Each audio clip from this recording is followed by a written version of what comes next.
The Verizon IndyCar Series is always working hard to enhance the fan experience, and today we see the implementation of a new piece of technology that's very visible and helpful. And with more on IndyCar's new track lights system, here's Jan Beekes. New for this weekend are these LED car position display panels. Now this has been used in other series, but these are custom made for IndyCar with a slightly larger display than what's used in sports car racing. The whole package weighs just about 2 pounds, but these displays are less than 1/8 of an inch thick, meaning they can easily be incorporated into the roll hoop section of the existing cars. So what does this give you? Well, by the name, it gives you position. Here's your position on track, but not just every lap. It's your position at every timeline. So there's 18 different timelines around this track, so this updates nearly real time. Here's one of my favorites. Pit stop time. As soon as the wheel stops in the pits, it starts a clock. Then when you roll, that stops, in this case, 4.7 seconds of a stop. So this will be extremely accurate. Unless someone locks the brakes and slides in, you might get a slightly longer time. A car ahead and a car behind will not know when you're on push to pass. But we'll know because the spectators and the viewers will see PP, that flashing push to pass, for that 20-second interval that you get that additional horsepower. This whole system, even at maximum brightness, draws around 3 amps, or the same as a set of onboard cameras. As Jan mentioned, we've seen it before in motorsport, but it's terrific to have the new and improved version here in the Verizon IndyCar Series. Now let's get you to some news at hand, and James Hinchcliffe continues his miraculous recovery from his life-threatening crash at the Indianapolis Motor Speedway back in May. Hinch had his final surgery 2 days ago and returned home yesterday. Keep that fast recovery going, mate. We look forward to seeing you back at the track again soon. The band may be getting back together. The successful trio of Chip Ganassi, Jimmy Vasser and Alex Zanardi, the open-wheel legend and Paralympic gold medalist, may, and I say just may, race at the 100th edition of the Indianapolis 500 next year. And the president of competition and operations for the Verizon IndyCar Series, Mr. Derek Walker, has decided it's time to step away from that role. He's not retiring from motorsport at all. He wants to keep busy, but his time in that job is up. But we will look forward to spending the next 3 races with Mr. Walker, who has done such a great job already. Hey, PT, Paul Tracy is away this week, and kindly stepping in his role is Mr. David Hobbs from NBC's Formula One team. Thanks for that, Hobbo. Townsend, great to be back with you. The 3 of us and everyone certainly not going to award Scott Dixon this victory already, but from what we've seen thus far, he is really going to take some stopping. Who can do it? Well, I think you have to look at Scott Dixon's statistics here to know that it's not just the 5 wins. I mean, the statistical smackdown, his average finish is 3rd. And if you look at the top 6 in points, he's just so dominant here compared to anybody. So how do you stop him? You've got to look at the multi-car teams with guys like Ganassi that have 3 guys out of the race for the championship battles. We see Dixon's stats here. And Penske, he's got effectively 1 guy out of the championship battle with Simon Pagenaud. So I'm looking for gamesmanship up and down pit lane if there is a full course caution and guys pit under yellow, or throughout the field today during the race to see if anybody starts messing around to try to fuss with that championship order. Hobbo, does this strike a chord with you with Dixon? Did you ever go anywhere where you felt you had the field beat before the green even flew? Silly question. Of course I did. Everywhere I went, I thought I've got a field beat. Every racing driver does. But this time it's really going to be a lot more difficult for Scott Dixon because strategy is going to play a big part in this. It's a very difficult racetrack to overtake on this. At the best of times, you look at the times, they're all so close together. It's almost impossible to overtake out there, so you've got to be done in the pits, and that's where strategy is going to come in. But of course, with strategy, you never know about yellow flags, which of course could, wreck the whole thing. Of course, as he said, Montoya's got 3 guys helping him. Yeah. Poor old Graham Rahal, who's 2nd in the championship, has got nobody helping him at all. It's going to be tough for him. And both David and Townsend feel that there could be some random strategy thrown in. Look for the likes of Montoya, Rahal, and the others coming back who might stop early. Thanks so much for watching IndyCar Live, presented by Verizon. When we come back, we've got 90 laps around Mid-Ohio. Stick around. Magnificent Mid-Ohio. We've been racing IndyCars here since 1980. And NBCSN welcomes you to coverage of the Honda Indy 200 here at Mid-Ohio. Counting down in the championship, just 3 races remain in the 2015 season. Beautiful day here in the Buckeye State. We're ready to get things going. Let's go trackside for the command. Ohio race fans, are you ready? It's It's time for those most famous words in all of sports. Please welcome former Ohio State University and NFL wide receiver Joey Galloway to give the command. Welcome to the Buckeye State. Drivers, start your engines!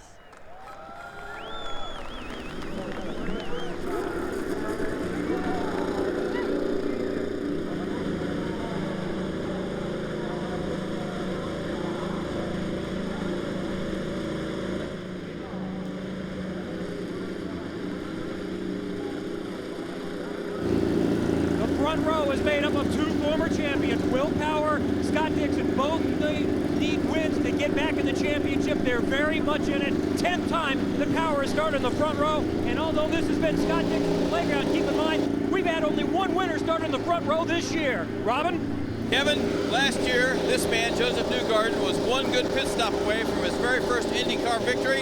It was a disaster. He ended up finishing 12th. But he came back this year really strong. He's won 2 races. He's led the most laps the last 2 years.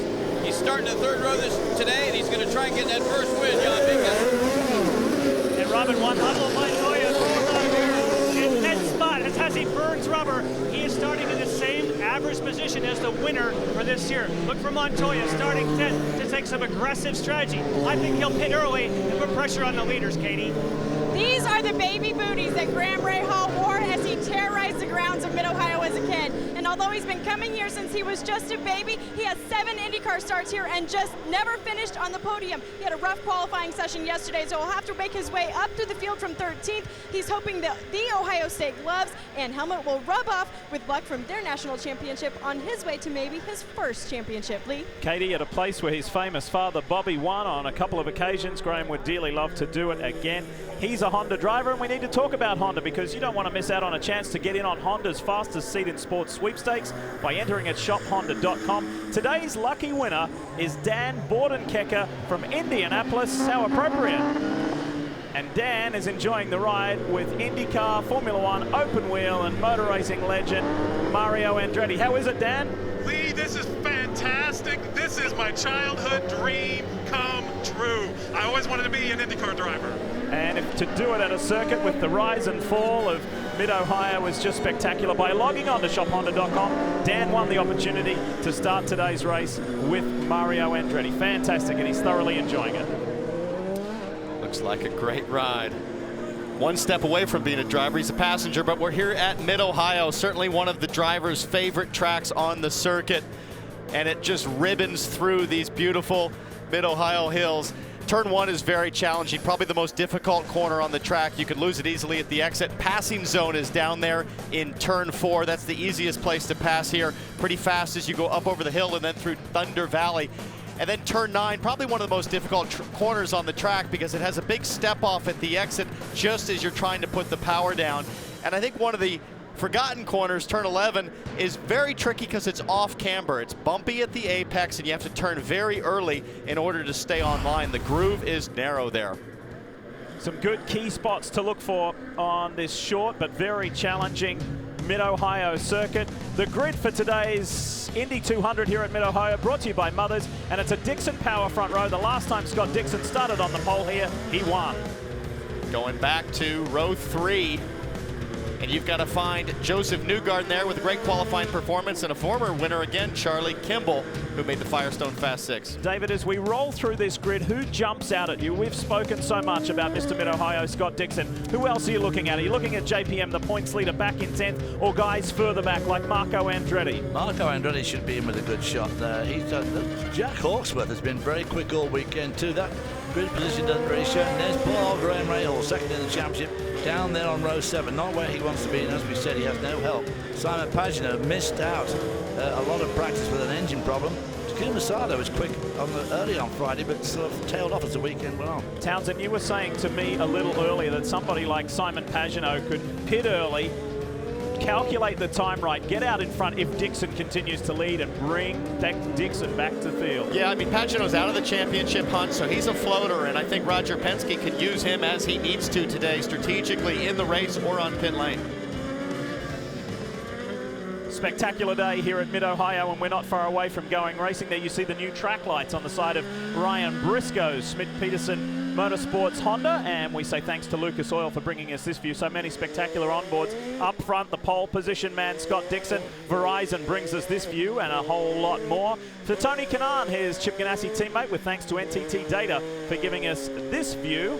We'll see what TK can do. And Graham Rahal has all of Ohio riding on board the Steak and Shake machine for Rahal, Letterman, Lanigan Racing, and Charlie Kimball, a winner here just 2 years ago at Mid-Ohio, with thanks to Novolog, gives us this view. What a quick reminder about Verizon streaming as we ride with Juan Pablo Montoya, the championship leader. It's adrenaline on demand. Download the IndyCar 15 mobile app to get amazing live streams from in-car cameras and a whole lot more, only from Verizon. Now, Mid-Ohio is one of those unique places where the start isn't at the start-finish line. The start here is always exiting turn 2, heading down the back straight. There's more room for everybody there, and it's a little safer. Race director Brian Barnhart wants them to pack up. 24 cars. It's time to bring the action at Mid-Ohio. Do we see green? We do. And I'm surprised they threw the green. Will Power's going to get jumped by 4 or 5 guys. Let's see what he does down here. Bourdais to the outside. Bourdais nearly slammed into Scott Dixon and almost squeezed her up to the inside, but grabs second place. Newgarden goes high around the white line and ducks her on the inside and pounces on Power. We've seen no starts at 2 races so far this year. I don't know how you throw the green at that, David. I mean, Will Power was back to 3rd. Will Power's back to 3rd. Scott Dixon was about 2 car lengths in front of everybody. Luca Filippi on the inside of Charlie Kimball. Whoa, then they touch wheels. Heading up to turn 11. Townsend said you got to look for this spot. You have to turn very early, like Charlie Kimball did not. He got a little bit of the wash from Filippi's car, almost missed the groove and went off at the exit. Dixon has taken off. Scott Dixon leaves that challenge from Sebastian Bourdais in the KVSH team. Then Elio Castro-Neves, Joseph Newgarden, and Power from the front row back to 5th. Oh, Will Power is going to be furious about that. He was right where he wanted to be in terms of on the front row, but it all went wrong as Dixon got a great jump on the field. Tony Kanaan, Juan Pablo Montoya going at it. Ryan Hunter-Reay recovering from that warm-up crash this morning. His Andretti Autosport team did a superb job to get that car fixed, get it out, ready for the race. And look at that, Dixon already has a 1.3 second lead. Well, Scott Dixon has been so quick all weekend, and that corner we just look at, turn 2, is where he really excels, and it's the most important corner here because it leads you onto that long straight. At the end of the straight, wow, that was pretty close there. Stefano Coletti and James Jakes, Hobo going wheel to wheel. And that corner 4, that's where all the overtaking goes on, so you've got to make a really good job of turn 2. One of the great things about Mid-Ohio is if you run side by side, you're trading the advantage from corner to corner.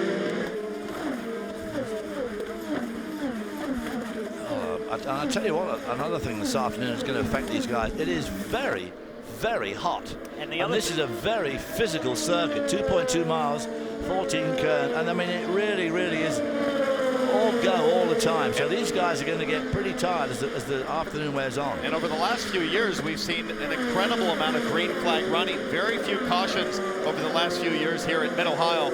And without that break to get a drink, to relax your arms a little bit, it's going to wear these guys out. It's going to be very tiring. Pit window opens at around lap 6 to 27. Most will go around 24 or so. Joseph Newgarden, wheel to wheel here with Will Power. Power did not get a good start. Newgarden did. Power's off track. Power trying to go around the outside. That's slipping away. Here comes Ryan Hunter-Reay as they go over the crest of that nasty hill. 2 guys who fought over the championship. Will Power, Ryan Hunter-Reay, and Power is just staying out of trouble. Charlie Kimball. Talk about a yellow. We're about to see one right now for Charlie Kimball. He was racing hard with Luca Filippi right from the green. Filippi had jumped up 4 positions. So he's been one of the biggest movers of the race along with Carlos Munoz. But this is a Mid-Ohio race winner beached. Oh boy, yeah, that's not a good start for Charlie Kimball. We were talking to him the other day and he seemed very, very confident. It looks like he's got a flat left rear to me. There goes Power. He's chasing Luca Filippi. Did Power tag him and cut that tire down? It looked like they might have touched, but yeah, look at that. Boy, I think you're right. No weight on the right front. You could see the right front was unweighted, which suggests that diagonally the left rear was flat. Boy, oh boy, you got eyes like Steve Matchett. He must have just nicked. Boy, it was a just too. I mean, absolutely just got him. And that's what sent Charlie Kimball spinning into the gravel trap. So, Now, we're going to be, I think, near the pit window here. We're at lap 4 under caution. It's going to take a lap or two to get to lap 6, so we could see the tail end of the field all take the chance, knowing how hard it is to pass here and dive to pit road. Depends how long, of course, this situation lasts, because obviously that adjusts the pit window going under the caution. So as the Holmatro safety crew grab Charlie Kimball and get him out of there and help him on his way under our first full course yellow of the race. Charlie's pretty hot in there, so just start me up and get me out of here. This situation will be resolved. You're watching CNBC's coverage of IndyCar, brought to you by Steak and Shake, home of the original steak burger and proud sponsor of the number 15 and Graham Rahal. Problem resolved here at Mid-Ohio. Charlie Kimball and his Novolog Flex Pen Chip Ganassi Chevrolet has been collected and sent on its way as he makes his way slowly back. We're under yellow. I want to take you back to the start, and Townsend, you were taken by surprise, and so too you, David, by thought they weren't quite packed up correctly. Well, I think the aerial shot that we had at the start can help us because we can see the cones, and the cones really determine here. We'll look at it from several different angles. We're on board with Briscoe, and you can see the field. I mean, they're well gone early, I think, there. It is But, wild. I mean, normally IndyCar's looking for side-by-side, good pair-up before they throw the green flag. But let's take a look on board with Graham a little further up the field. This Again, pretty single file there by the time they get to start-finish. This flat-out run. Ooh. Look at him dive in there. That Nice was good job work. there by Rahal. He knew he had to make quick work of it. Tucks in there behind one Pablo Montoya. Jack Hawksworth there to his right-hand side. Not much room to move, is there? Here we go with JPM, points leader. And you can see JPM was already on the radio button, presumably complaining about an early start. Look at that, 3 wide, and there was a little bit of contact there between Tony Kanaan and Ryan Hunter-Ray. Here comes Hawksworth on the outside of Montoya. Up ahead it was frantic, and then Kanaan, check this out. Here comes Luca Filippi. He's made up more positions than anyone in this race so far, the Italian. In the 20 for CFH Racing. Kanaan goes down the inside. That's what made it 3 wide. And that's what Tony Kanaan is so famous for and so good at, is knowing where you can push on some of the starts here in IndyCar. He's made up so many positions that way as we're on board with Charlie Kimball now. Kimball looking up the outside of Castroneves in power. Ooh, that avenue was taken away for Joseph Newgarden by Castroneves. Elio just eased over to that right-hand side of the track and defended down into turn 4. Just what makes, wow, Will Power. Will Power looked very loose there. And loose again through 6 as they head into madness. This is Filippi muscling Charlie Kimball out of the way. Watch this. Filippi's not done with yet. Round here into turn 9, he forces his way through, and this is what it looked like. The rear view from the leader.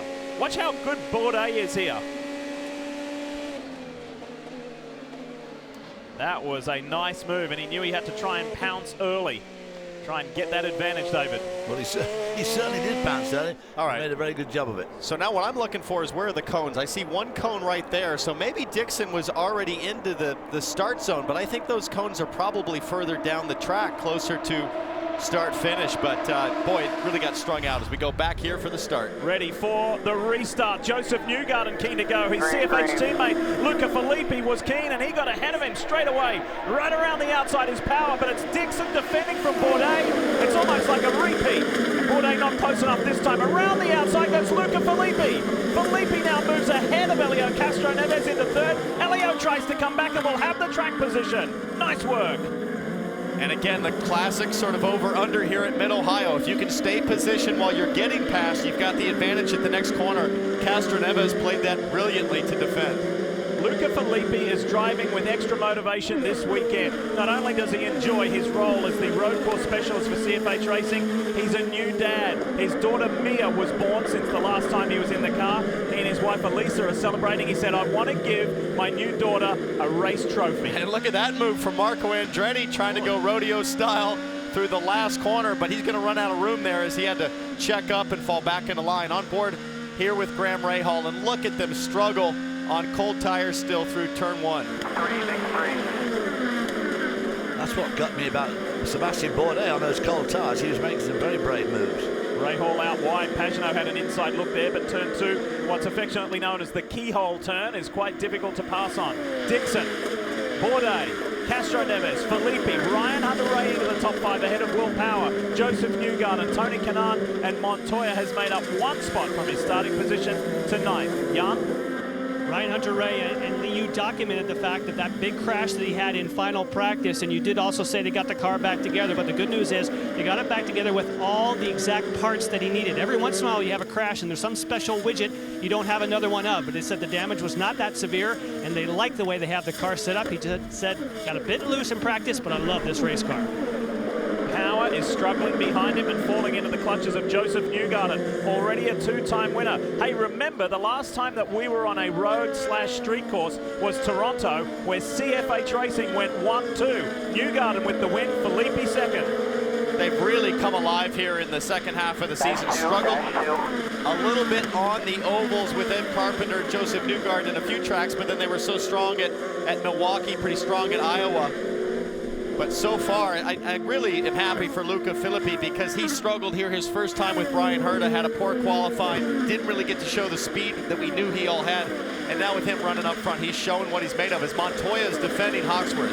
And Jack Hawksworth has roughed Montoya up in the past. You remember on the streets of Houston last year. Hawksworth is not afraid of the former F1 and NASCAR driver. Oh, by the way, Jack, he is the championship leader as well. Yeah, but Jack Hawksworth is having a great weekend, I think. He showed very strong yesterday. And I think Montoya has got to start thinking now about pressing. Yes. He's been defending that championship lead for quite a while. As we sit right now, his lead in the championship would only be 16 points over Dixon as they run. Justin Wilson is starting to get in the mix of things here. He and Marco Andretti, Graham Rahal. Rahal's made up 2 spots since his starting position. The Steak and Shake machine, huge hometown support here. And a little further up the road is Will Power. Tell us more, Kev. It's not been the start he wanted. Didn't get off to the good start, then lost a couple of more positions as well. He's been warned, by the way, for avoidable contact, and Tim Cindric just told him, we've got some damage and the aero balance is low. Will told me before the race, we can still win this championship, but we need to win races, and that's severely been damaged right now. Power is almost 6.5 seconds behind Scott Dixon, the man he started on the front row with. There's the race leader. Boy, look at him, he is so sublime around here. It's really uncanny. Well, and to his point earlier, they have such a good handle, the Ganassi team, on the balance here, not just on new tires, not just in qualifying pace, but over the race stint, as we saw with Charlie Kimball, Dario, and of course Scott Dixon. Their ability to manage the tire wear and maintain a smooth, consistent balance is really the best in the field. And take you back to something that just transpired not long ago. Check this out on board with Graham Rahal. Watch this. Whoa, whoa, whoa, whoa, whoa. Up and over and down through Thunder Valley. That is not a place you want to go off, and look at Justin Wilson. Good Lord, into that turn 11 that you were talking about, this one right here, where the road falls away, and Justin Wilson's not giving up. And Graham Rahal's right rear just clipped the left front end fence of Justin Wilson, so doesn't look like that harmed the car like it did for Charlie Kimball earlier, but good close racing here. Dixon, 2.5 seconds on Bourdais. Castro Neves, Filippi, Hunter-Reay 5th. Power, Newgarden, Kanaan. We're looking at Montoya, and then in 10th is Jack Hawksworth. Now, one thing that I think Penske has to think about is Pagenaud's now 14 seconds back of Dixon. If Pagenaud were to pit here, slightly off sequence, he'd have the ability to get out in front of Dixon and maybe try and hold up some of Dixon's pace, because everybody's going to be concerned about Dixon just running away with this thing. And Pagenaud's not going for the championship. No. He's too far back. Well, mathematically he's not too far back, but technically. Kev? And you're right, Townsend, that is the tentative plan for Simon Pagenaud. They have a really good car. They got off to a slow start to the weekend. They lost an engine, so really didn't have much practice time until they went into qualifying as we ride along with Graham Rahal. But expect them to come in early and not make it a 4-stopper, but just do different timing with the 3 stops for Simon Pagenaud. Katie? Gabby Chavez wanted to go a little bit off strategy. He had to start way back in 21st. They think by coming in just for fuel this time that they can make it a little bit longer than the rest of the guys and work their way up to the front. Talented rookie. Had an interesting run a little while ago when he raced in a midget in Indianapolis. I'll tell you more about that a little later in the show, but he thoroughly enjoyed it and he did well. Let's get back to the action because it is thick and fast. Montoya heads a group here, which is 9th, 10th, 11th, 12th, and 13th. Hawksworth behind him, Rahal right in the middle in that red stake and shake car we're right on board with now. Andretti and Pagenaud behind. And this gives you an idea of just how difficult it is to have. Here's your turn 11, where it does fall off alarmingly towards the end, and this 12 here is also a tricky little corner with a big bump right there. And out round the last corner, then to turn 1, which is extremely fast. So setup here on these cars is you want the car to rotate, because cars like 12, 9, 2, especially 6, you really want the car to rotate through the corner. You don't want it pushing, but you, boy oh boy, you don't want it rotating at turn 1. And you see the 8.3 on the side of Justin Wilson's Andretti Autosport Honda. With the new track light system, it will actually give you the pit stop time. Very cool. It is very cool. It's great for us to see so clearly the pit stop time, and also for the fans who have turned out in big numbers here at Mid-Ohio. Just a spectacular day, and it's great to see the fans respond by voting with their feet. For former team owners, Kim Green and Kevin Savary, who now own this facility, run this facility, done great. It's been a huge weekend. Pirelli World Challenge was here as well. Their races and all of the road to Mazda Road to Indy categories competing as well. So it's been a phenomenal weekend here at just one of the most enjoyable places. Just the plot of land, the property is gorgeous. The rolling hills of Mid-Ohio, a place where this guy, Scott Dixon, has treated it like his playground. He's got 2.3 seconds over Bourdais. Bourdais not letting him get away. And this is Rahal.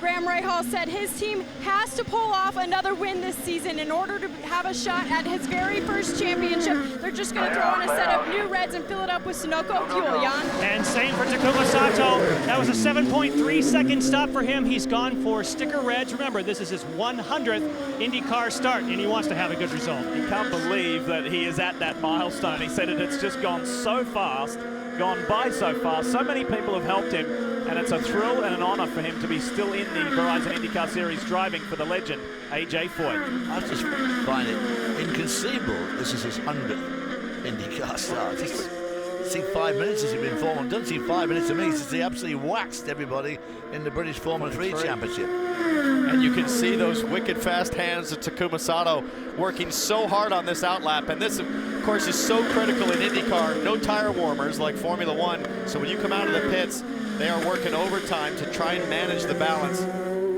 Think about the fact that he's had 90 Formula 1 Grand Prix starts. Now he's racked up 100 IndyCar starts. That is a career. Here's Pagenaud.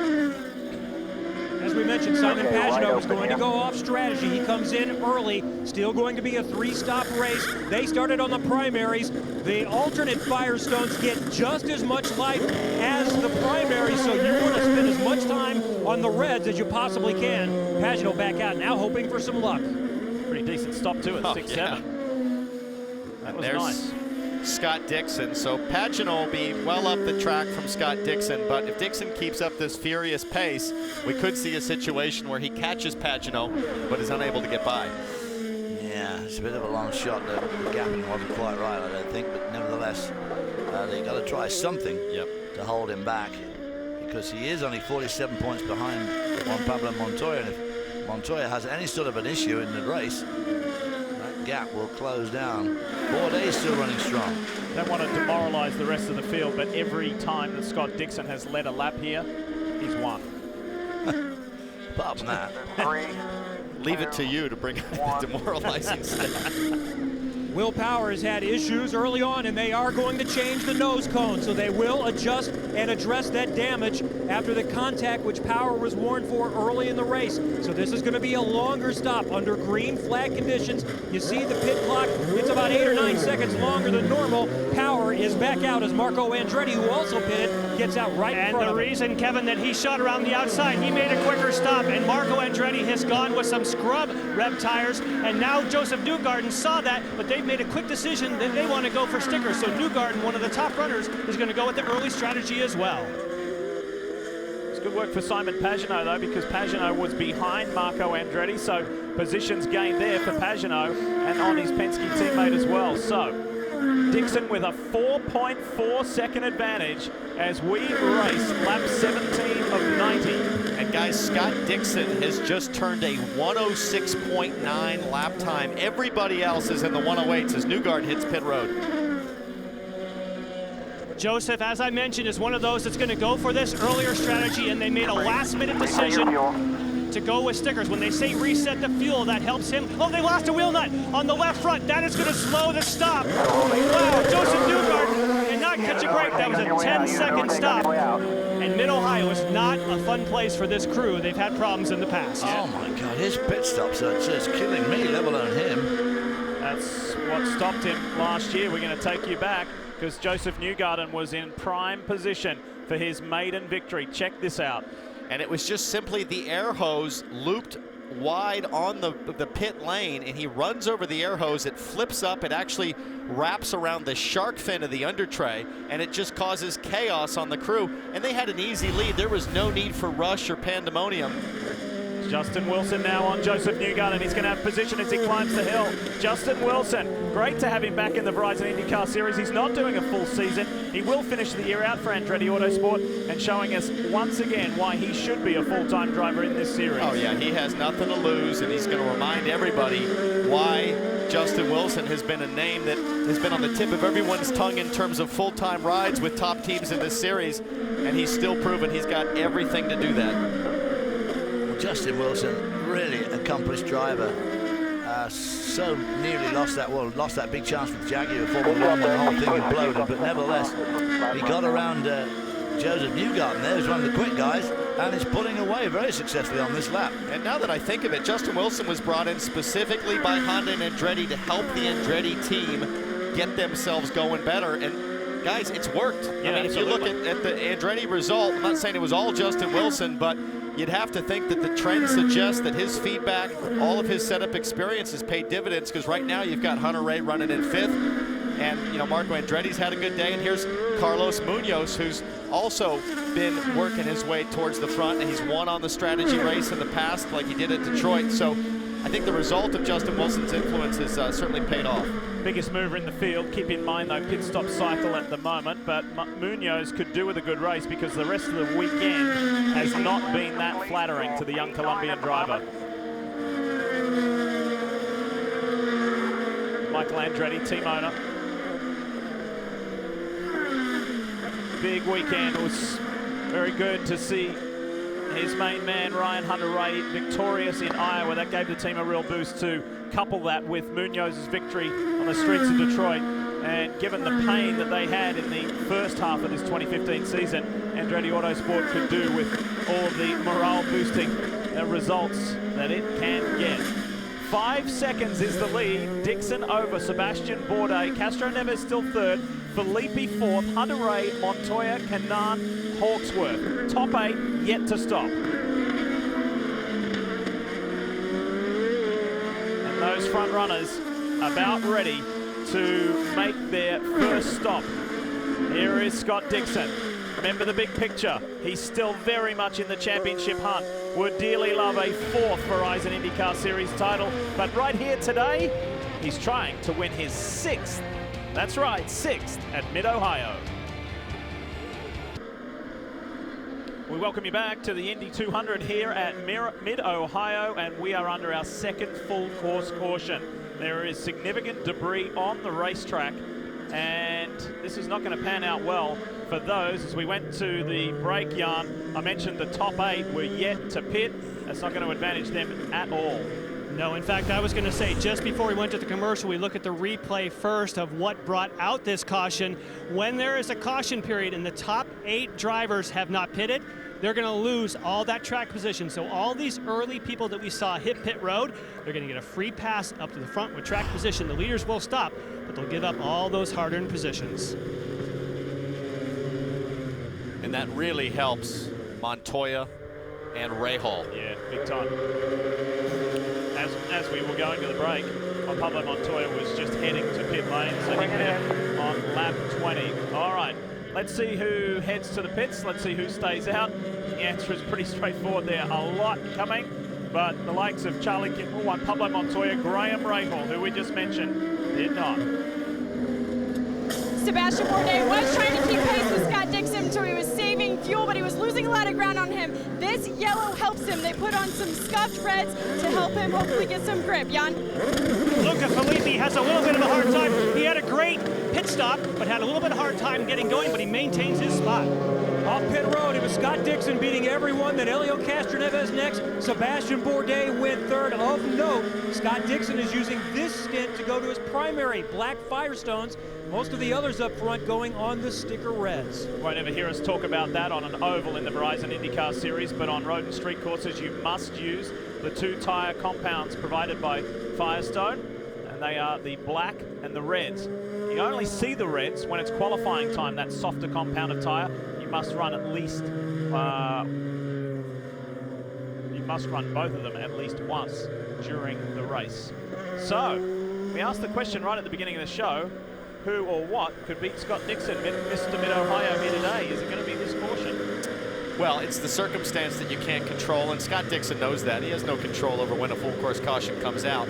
Now the advantage goes to Montoya and Rahal, because you've got Kimball is up there, but he's 2 laps down. I don't expect Gonzalez probably to have the pace to hold off those guys, but this guy right here, that was a huge break for him. He was running down in about 9th. His championship lead at that point would have been down to about 18 points. Now it's back up to a 47-point lead as they run. So big break for Montoya. Great news for Graham Rahal, who had already pitted. And now Dixon has to stay out of trouble on the restart and wait for the next opportunity to exercise his pace. And Juan Pablo had only just stopped, literally on the lap it all happened. So he has got the best fuel and the best tires from everybody. He just stopped. When the checkered flag falls here today at Mid-Ohio, there are only 2 events left in the 2015 calendar for the Verizon IndyCar Series. Next up, it will be the final oval, and that comes your way Sunday, August 23 at 2 o'clock Eastern from Pocono. And that's presented by MAV TV. Indy Pocono, it is the 15th and second to last round of this year's championship, 500-miler. Oh, and by the way, the championship leader this year was the victor last year, Juan Pablo Montoya. Fastest 500-mile race ever he put together. So, put yourself in Montoya's shoes. You've had a tough weekend, and all of a sudden, you get gifted this one.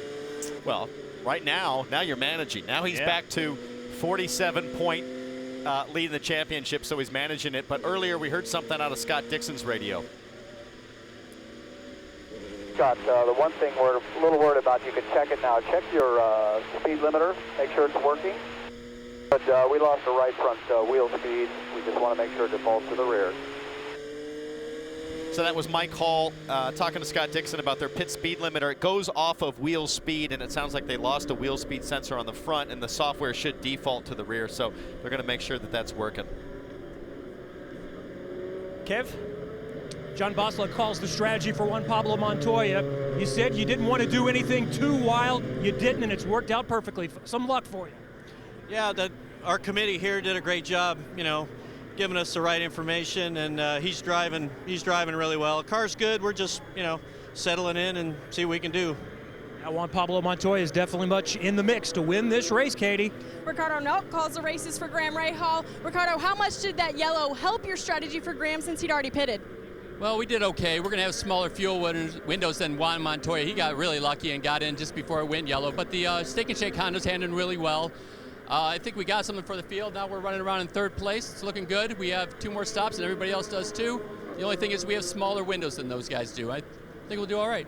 And Juan, of course, that guy that Graham Rahal's chasing, Lee. It's been a fascinating story with Rahal, Letterman, Lanigan Racing this year. Ricardo Nolt, Eddie Jones, the new engineer there, and the whole team have done a super job. This is not what AJ Foyt wanted to see, not what Larry Foyt wanted to see. After that contact between Takuma Sato and Stefano Coletti. What did you make of that, by the way?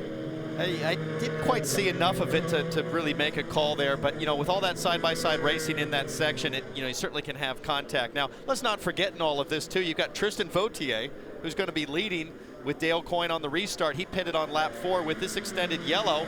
He could be in pretty good shape. Jan? Sarah Fisher has a second to take off her headset now. I know you're a little disappointed what will happen during the pit stop, but the timing of the pit stop was perfect for you. Well, it's all about working together, working hard, and being a little bit lucky, so we'll see what happens. Can I ask you quickly, there's been a lot of talk up and down pit road about Joseph Newgarden and other big teams wanting him. Can you keep Joseph? You know, that's the biggest compliment, right? When people like Roger and Chip call any of our team members or engineers. So it just means that we're doing a good job, and we're going to keep focused forward and see what we can do. All right, they're focusing forward, and again, they lost just a slight bit of time on pit road, but the fact that they stopped early, they're back in the game. And just to paint the bigger picture there for you, what Jan and Sarah Fisher were talking about is that there have been inquiries as to the future of Joseph Newgarden, 24-year-old American, super talented, and he's now a two-time IndyCar race winner. He's 8th in the points and will be a contender here again today. Everybody who has come out to the Mid-Ohio Sports Car Course has been treated to some spectacular weather this weekend, and to see a crowd like this to watch IndyCar racing. And I mean, IndyCar racing at its best. Some of the races we have seen this year, David, have been phenomenal. Absolutely outstanding, and this is a huge crowd. Mid-Ohio is a great place to watch a race from. The weather's perfect, the track's great, and you can see so much of the track. So this is a good, really good push for IndyCar racing. I think there's such a good turnout as this. Tristan Vautier for Dale Coyne Racing, Charlie Kimball for Chip Ganassi Racing, Juan Pablo Montoya for Roger Penske, Team Penske, ready to go. They're your top three, and then Rodolfo Gonzalez. So two of the Coyne cars in the top four. Jan, what do you have before we go back to green? Hey, when you go to the restart, keep an eye on the cars that have reds versus blacks. You heard that Scott Dixon went to blacks. Ryan Hunter-Reay said, why do we go to blacks if there's a restart? That'll be a problem if you don't have reds. Here we go. Championship leader is third in the line. Let's bring the action. Here we go. Back to green, and Vautier with a defensive line. And watch Montoya sweep around the outside if he's close enough. Drag race down the turn 4. Vautier will hold them off. Kimball had a great jump and was looking up the inside, and Vautier closed the door. Around the outside goes Graham Rahal. Top two in the championship are right with each other. And Wilson goes around the outside. Look at Justin Wilson. He's putting on a clinic here today in Mid-Ohio. That's a guy with nothing to lose, Justin Wilson, and Montoya with everything to lose. And Justin knows he's got the advantage. No championship implications for him, and he took full advantage of that around the outside. That's a lad from Yorkshire, brought up on good old Yorkshire pudding and showing his muscle here at Mid-Ohio. That's my boy. That bump there in turn 12 seems to be getting worse and worse, but it keeps everybody and gets their focus for sure. Charlie Kimball scrapping, trying to get a lap back after he lost it earlier by being beached in the gravel trap. Justin Wilson will be looking to get past him and get up into the lead of this race.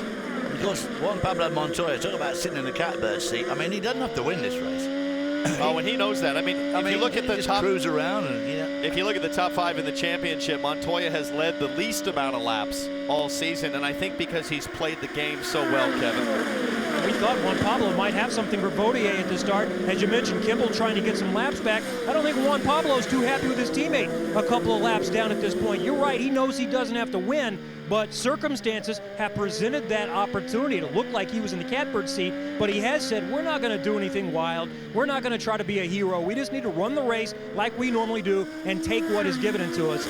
Right, for a little while, though, it looked like he might have been given an opportunity to win. Now, although it wasn't a move for position, it was a move to try and get a lap back, and we're talking about Charlie Kimball, who's 2 laps down. And this man here, Tristan Vautier, has been warned, Townsend, for for blocking.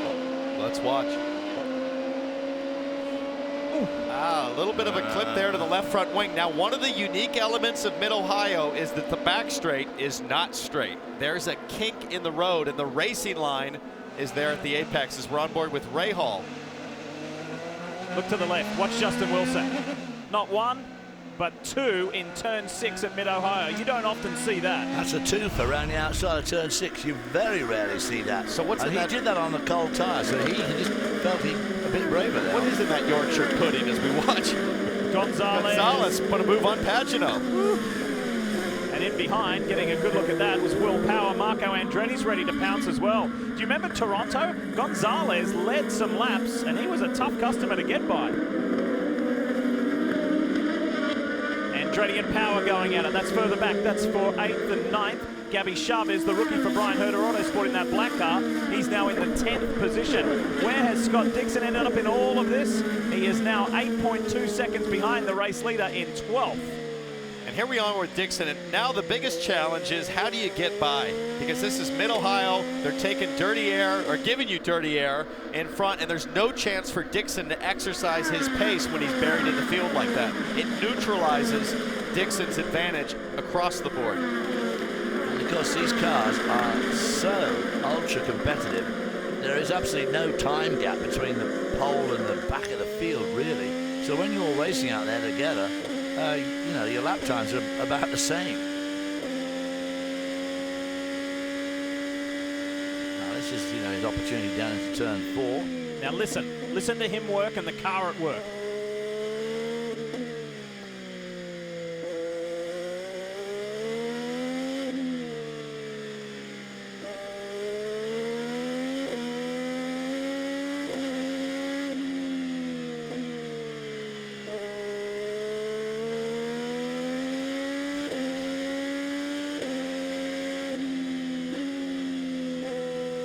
You talk about finding your rhythm. You've really got to do that here.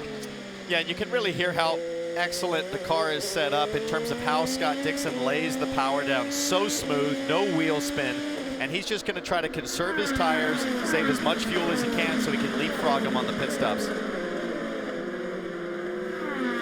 Pagenaud's been unable to dispose of Gonzalez. A little further back, Chavez. There is Dixon in behind. Is Team Penske's Helio Castro Neves, another championship contender. And then behind is Bourdais. All three of those guys have run a very good race today. Just unfortunate with the timing of that second full course yellow. Well, Pagenaud just having taken a good job to get past Gonzalez. Let's go back to the restart. Check this out.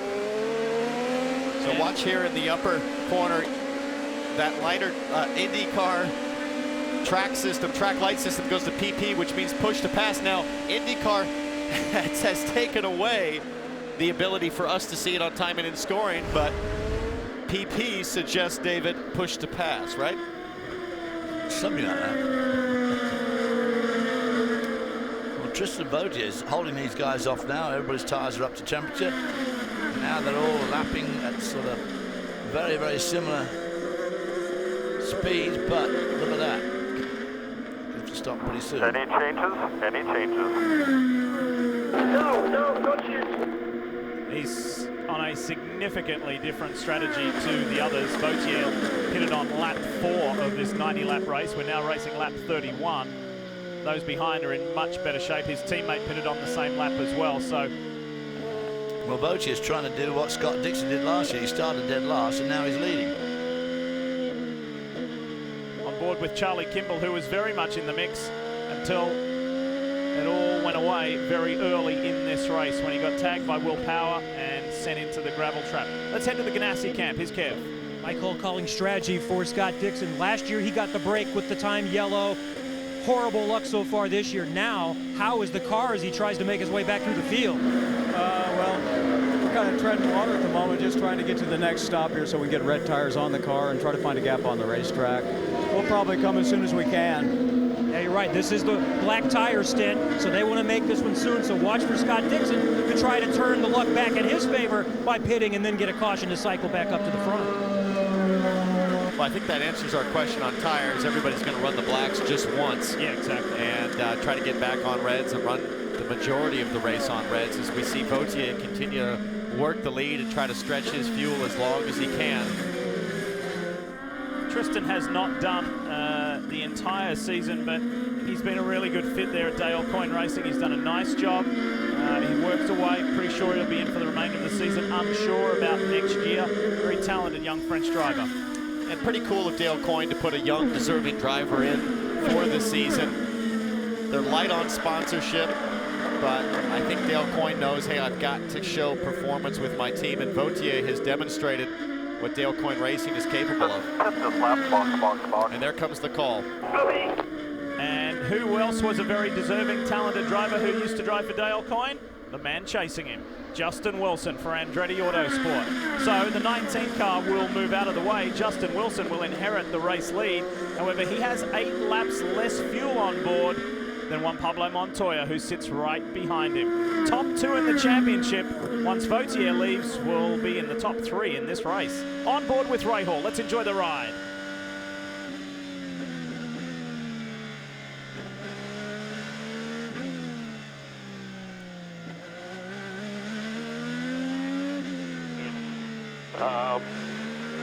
Unless I'm like really on Montoya, I'll use one, but I mean, I only have 3 left. That's not good. I think he's referring to his push to pass. Yes. So he's used a lot of them. If he only has 3 left, he's been pretty aggressive, and he had to be. He started deep down in the field. He was going to do everything he could to get himself to the front of this field. Again, Graham Rahal saying, if I'm close enough to Montoya, I may use one.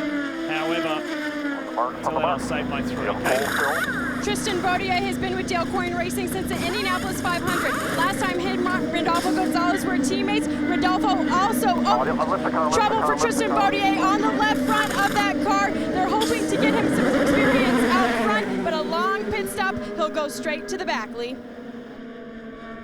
Not good there for Tristan Vautier. So Justin Wilson cycles through to be our new race leader.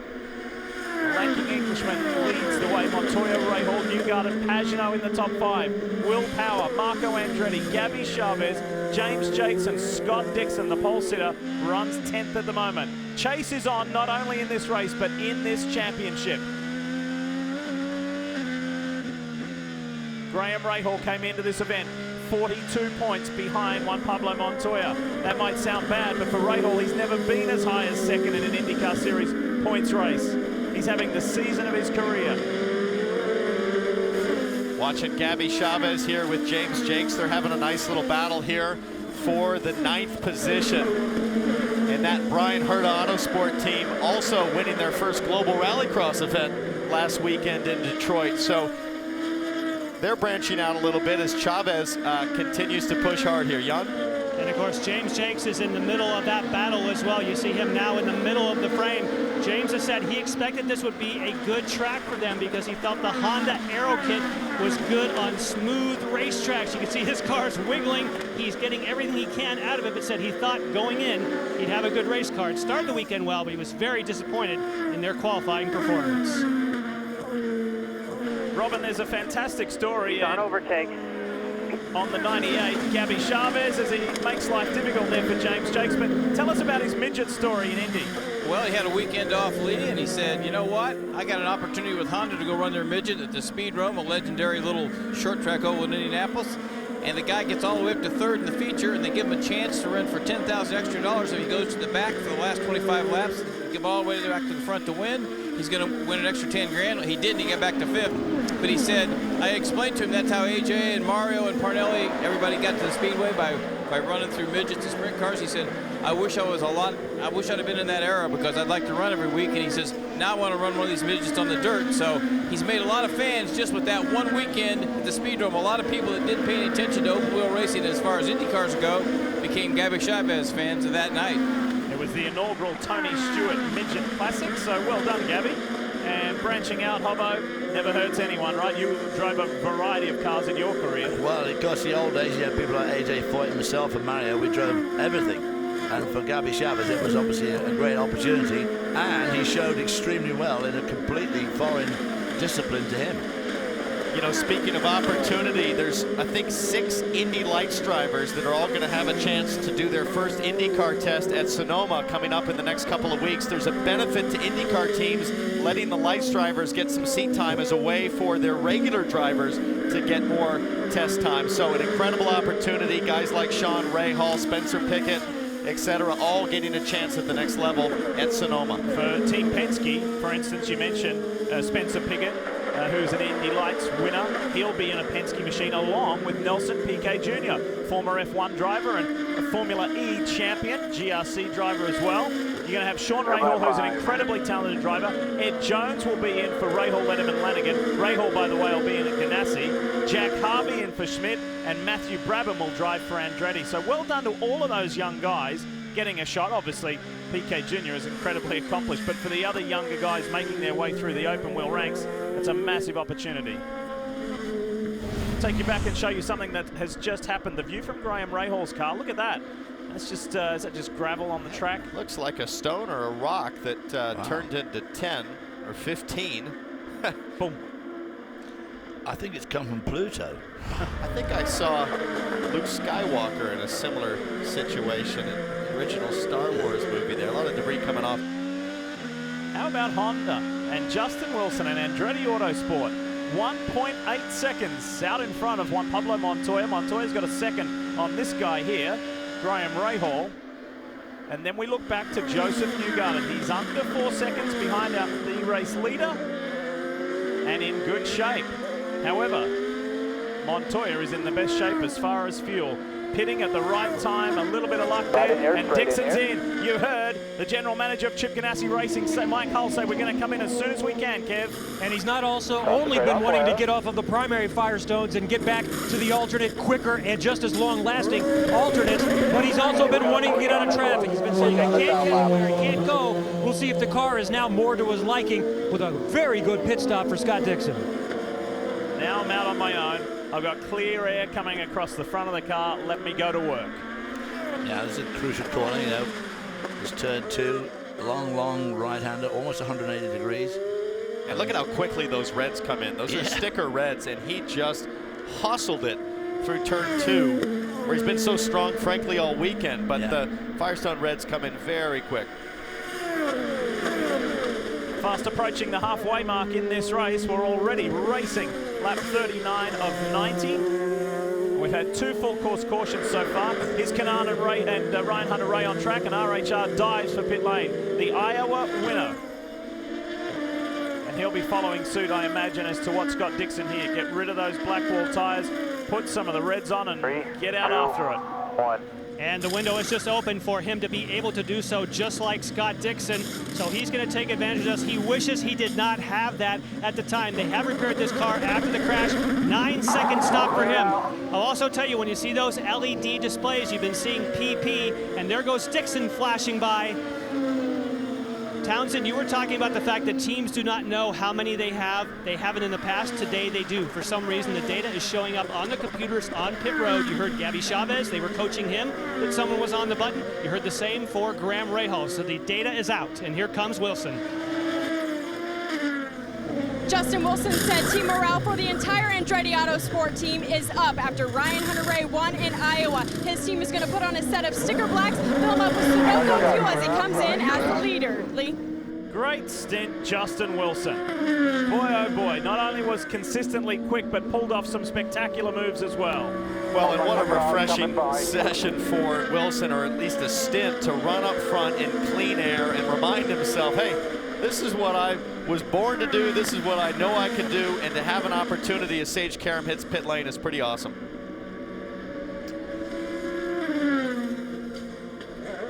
Pretty clean stop for Sage. Not quite sure what that pit time, you see 1.1, but I think the LED is broken there on the side of the car as Coletti comes through, and then here comes Hunter-Reay.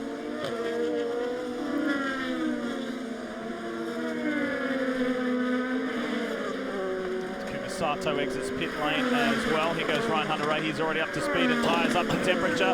Oh, Sage Karam. He's not going to give him an easy passage through there. Now Ryan Hunter-Reay on the push to pass straight away. And Sage is defending with the green light blinking. Second in the championship. Rahal's on pit lane. Graham Rahal has just 3 push-to-passes left. His team said he's only going to use them when he's close to Juan Montoya. They're going to put on a set of sticker blacks and send him back out, Lee. And this battle goes on. The rookie and the champ, Sage Karam versus Ryan Hunter-Reay. Well, Sage Karam knew that he was coming out of the pits. He wasn't fully up to temperature yet on the tires. If he could defend in that one corner, he could hold off Hunter-Reay once he got tire temp. As Bourdais comes out, that's Marco Andretti, James Jakes, everybody hitting pit lane. Simon Pagenaud was serviced as well. So it is busy. There goes Dixon, and Dixon and Bourdais have been glued together the entire race. However, it looks like Dixon may have a greater advantage this time by. So Bourdais rejoins the action. Yeah, a good mix of tyres out there. And Pablo Montoya, of course, the points leader in the lead, coming in now. So Wilson, who had the lead, was first to dive, followed by Rahal, then Montoya. This is going to paint the picture a little clearer here. A good stop needed by Team Penske. Let's see if they execute. And you can hear John Boslog, the strategist, saying a turn of front wing because we're going to blacks. Everyone is going to just try to do, or at least most, just the one stint on the primary Firestones. There's the turn of front wing. Montoya is back out. Great stop. The LED display tells us 7.2 seconds as he slides back in. Turn one. Gotta go was the call for Juan Pablo Montoya. In the background is Graham Rahal. Where is Justin Wilson in this mix?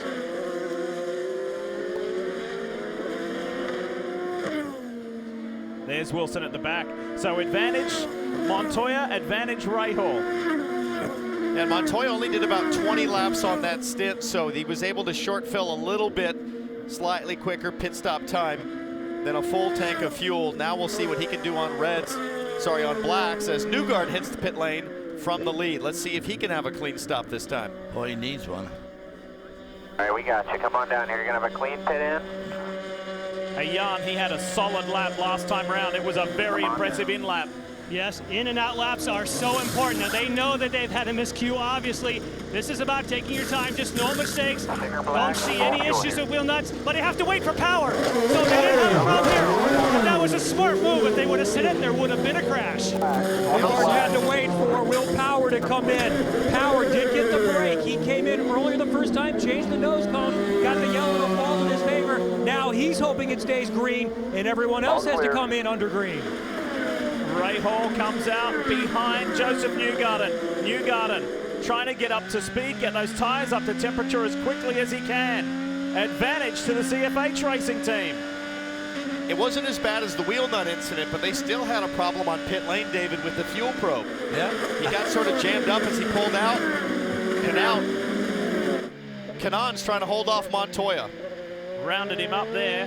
It was a 9.9 second stop for Joseph Newgarden, as Will Powers was 7.7. So much valuable time can be gained on pit lane, as we see each and every race weekend. But it was still good enough to get Newgarden out ahead of Graham Rahal.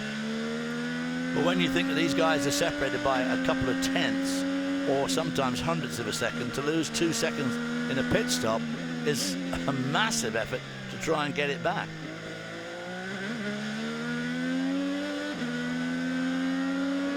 Leader of the race is this man here, Helio Castroneves. Same pit stop strategy as the next car, Tony Kanaan, his good friend, has been racing for so many years, and racing with and against. Both came in last time round on lap 22, so 22 laps ago. So we'll be seeing Castroneves and Kanaan in anytime soon. Watch your pit speed. Voice of Paul Ziggy Harkis calling the shots for Carlos Munoz as the Colombian is released. If you need it.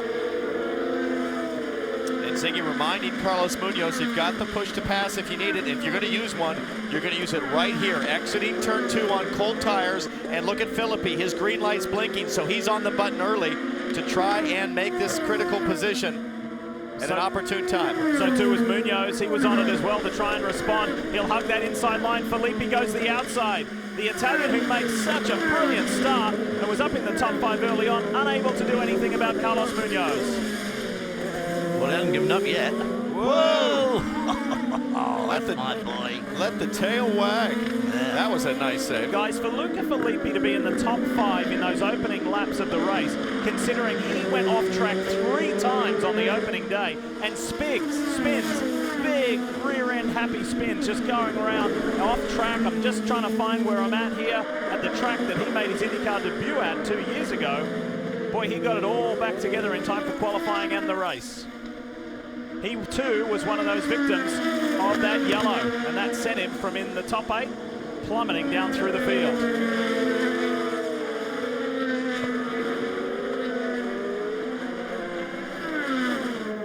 Ooh, and this is Dixon making a move on Gonzalez. Tristan Vautier, leading earlier, is going to make life a little difficult for Scott Dixon here.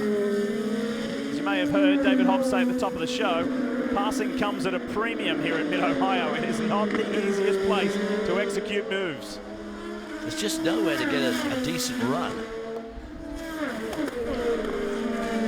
So in the the moment, Helio Castroneves leads for Team Penske, but his next pit stop is looming. Same for Ganassi's Tony Kanaan.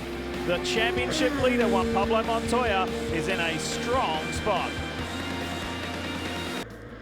With this event being the Honda Indy 200 here at Mid-Ohio, Honda thought it was appropriate to have a little bit of fun with one of their racing cars, the Honda Fit, by trying to fit in as many Honda IndyCar drivers as they could. Even Connor Daly got in on the act.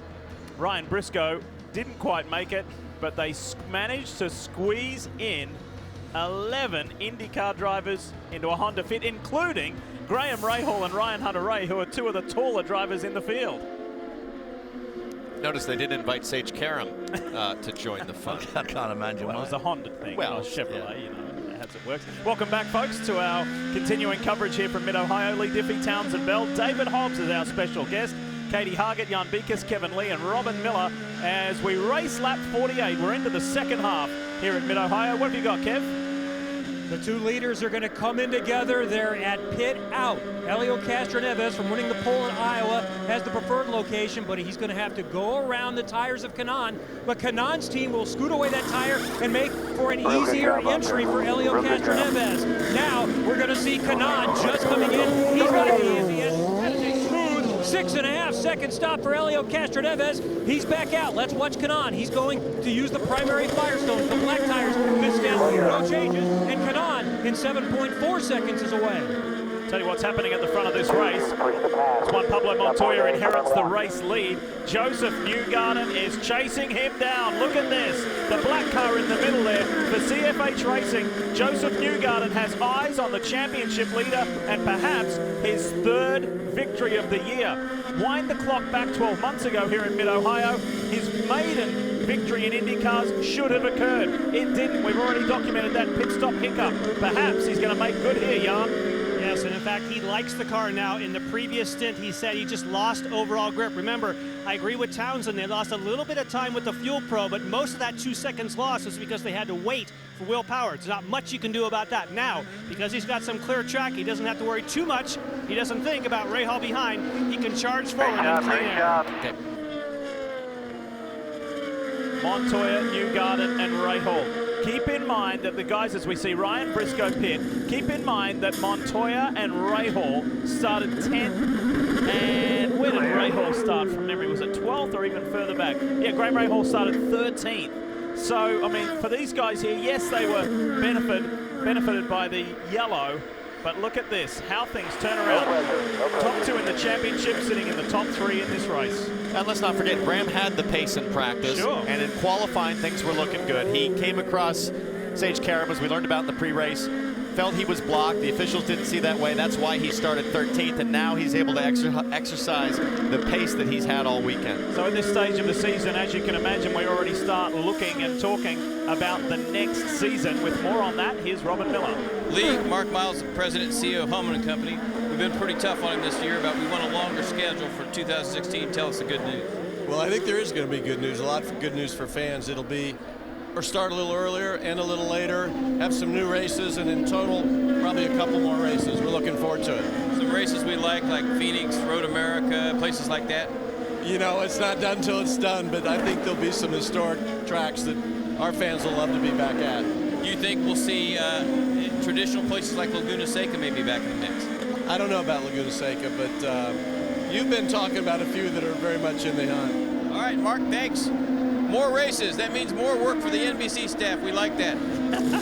Stefano Coletti brings his car in for KB Racing Technologies. I tell you what, you know, you got to be careful when you say these things because you don't want to offend anybody or any particular circuit. I am super excited to go back to Road America, Elkhart Lake, Wisconsin. I can tell you the whole village of Elkhart Lake, which is where I'm residing at the moment, are absolutely abuzz with the thought that they will be back. And you'll see a sort of crowd like you've got here today, too, at Road America. Always has huge crowds. We'll be setting the stage for you, Diffie, next weekend there, racing sports cars. It's certainly one of my favorite tracks. Of course, party time will occur. You know where. The mayor of Elkhart Lake and the man for the people. You pretty much control all of Wisconsin, I believe. Well, yeah, whole Wisconsin's right under my thumb, yeah. Look at this. Ryan Hunter-Reay has not been able to do anything about Sage Karam. Remember when he tried to get Sage when the Ganassi driver just came out of the pit lane heading up to the keyhole turn 2? Couldn't get it done there and has just been jammed behind him ever since. They both got the red tyres, so it's not like, he should be able to dust him off, but like I keep on saying, this place is so difficult. Well, and it happened for Scott Dixon, who was just bogged down behind Tristan Vautier for many, many laps. He's been able to clear him and run 7th. Time to talk about a Chevy driver update. Where are they running? The Chevy drivers in pretty good positions. Montoya and Newgarden 1 and 2. Power is still very much in the mix. Will Power is on the same pit stop strategy as Joseph Newgarden in 2nd, and is a lap better off than one Pablo Montoya. Don't discount number 1 for Team Penske in the Verizon Chevrolet. So Marco Andretti there trying to make a move on Tristan Vautier for 9th. Couldn't quite get it done. And James Yates is running in a strong 11th position in the background. So it's Montoya, Newgarden, Rahal, Wilson 4th, Power 5th, Pagenaud 6th, Castro Neves, Dixon 7th, Castro Neves, Vautier and Andretti. So we go back up front. 1, 2, 3, just like that. It's Team Penske, CFH Racing, and Rahal, Letterman, Lanigan Racing. And your top 5 right now, all on black tires, and to borrow a term from Mike Hall, I think sort of treading water right now, just trying to maintain position, save a little fuel so you can short fill on that last stop if at all possible, and get those reds back on and then go for it. Poor old Charlie Kimball, he's got the pace, as you can see, he's hanging in there with these guys, but of course, he is 2 laps down after that first lap spin, or second lap spin. About 10 or 12 more laps, I guess, until our last round of pit stops for these front runners. And let's just have a listen here to Charlie Kimball.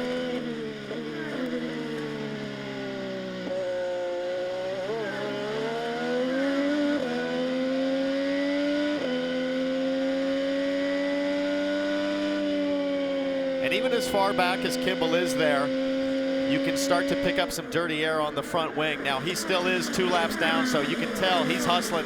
He's got to do anything he can to try to get that lap back. Currently running in 23rd position. Only guy behind him is Sato, also 2 laps down. Just think about how painful this is for Charlie Kimball. It's a racetrack that he has been victorious at. He is a fierce fighter and racer. And as we break down the points for you, there's 53 points maximum on offer. If you grab the pole, you lead a lap, lead most laps. And Juan Pablo Montoya, who we told you about earlier in the show, went to Iowa 2 weeks ago, had his first non-finish of the year.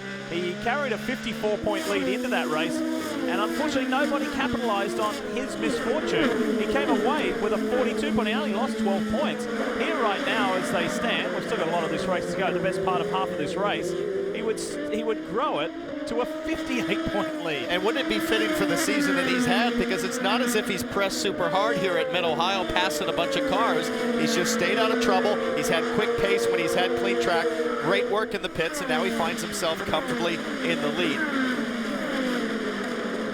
Scott Dixon continues to surge forward. He's got more positions done, and he's getting closer and closer to the front. Big picture-wise, how far out of it is he? 7.6 seconds. Now, in comparison to this guy here, Dixon has 4 laps less fuel than Juan Pablo Montoya. Race leader, championship leader, everybody's chasing this guy. But if you want to put pressure on someone and not see them buckle, it's this man. JPM isn't scared of anyone.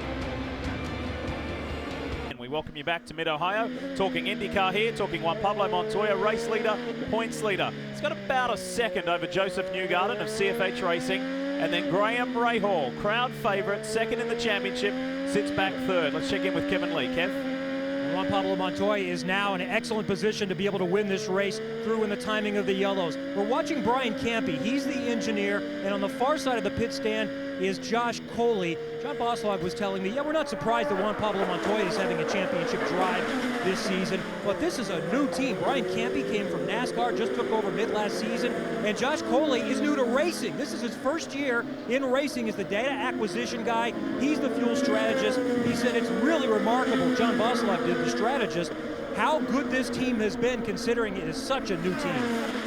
And look at this, nice move here on the inside. Graham Rahal takes pretty easy and quick care of Rodolfo Gonzalez. And John Buslock is one to be able to comment about that within Team Penske. Myron, as he's affectionately known, I want to say Myron has been with Mr. Penske for about 27 years. Well, it's certainly something that Team Penske's been known for is consistency of personnel. There's guys that have worked in that dealership group for 40+ years, the race team for 30+ years. He takes great care of his people, and they take great care of him with good results. I tell you something that's pretty nice today is that Roger Penske has 2 of his grandchildren here. And they're all dressed up in team colors, and they look terrific. I met young Carter and Luke both on the timing stand for warm-up this morning. Hockey players from Connecticut, but they seem to have an eye for racing as well. That's the gap. It's not much. 1 second between first and second, and Rahal is all over Joseph Newgarden. Where was the man who sat on the pole and dominated the early phase of this race? Scott Dixon is about 7 seconds back from the car you see on the far left. On board with Dixon. Is it possible? And Lee, just in front of Scott Dixon, the 22 of Simon Pagenaud. Teammates to Juan Pablo Montoya. And this is what we talked about earlier. The ability for Penske with a 4-car team and this guy who's not in the championship race. Pagenaud can sort of maintain the pace, and he'll know I can do everything I can to make Dixon try to use up his tires, David, but I'm not going to let him pass. This is the exact scenario that we were talking about right at the top of the show. Pagenaud, I mean, this is absolutely perfect place just in front of Dixon. Set the pace, and as we've already said, how difficult it is to overtake here, and he can just push Dixon further and further back if he so wishes. Oh, and guess who is in front of Simon Pagenaud? Another Penske car in Will Power. So there is a roadblock ahead of the Target Chip Ganassi Chevrolet. Roger Power is not probably going to be giving too much help because he feels he's got a chance for the championship as well. But of course, if Montoya wins this race, that's pretty much shot. And this is where it gets a little tricky for Pagenaud, is that he can't go so slow as Gonzalez because that'll allow Dixon to get by. Yeah. So Pagenaud actually needs to make quick work here. He might do it coming to turn 2. Let's see if he pops out. And that's Gonzalez not making life easy at all. His teammate at Dale Coyne Racing is Tristan Vautier. And he'll have to go 29 laps, guys, on fuel. I'm not sure that he's going to be able to do that. He'll have to run very lean to make it to the end. And Townsend, I agree. With 29 laps, you can certainly do that, but you can't go, as they say, full gas. But you take the opportunity by pitting now. If there's a caution, oh, but now there's a problem on the right rear. That slows his pit stop, unfortunately, but they're playing with an 8-second pit stop here, hoping if there happens to be a caution before the leader's pit, that's the way you get the advantage. Luca Filippi, the remainder of the race has not gone the way that he would hope. Certainly hasn't gone the way that it started. Back up front, and that fight between Pagenaud trying to get past Gonzalez, who was not making life easy. That's what 1, 2, 3, 4 looks like. Justin Wilson at the top of your frame. And then we're keeping a watchful eye. There's quite a distance between Will Power and Simon Pagenaud. We ride with the 3rd place man. Who is definitely quicker than Joseph Newgarden in front of him. Great job, doing smooth. Well, I'll tell you what, if it stays green like this last pit stop is going to be amazing in terms of out and in lap pace. Be so critical, especially on your out lap.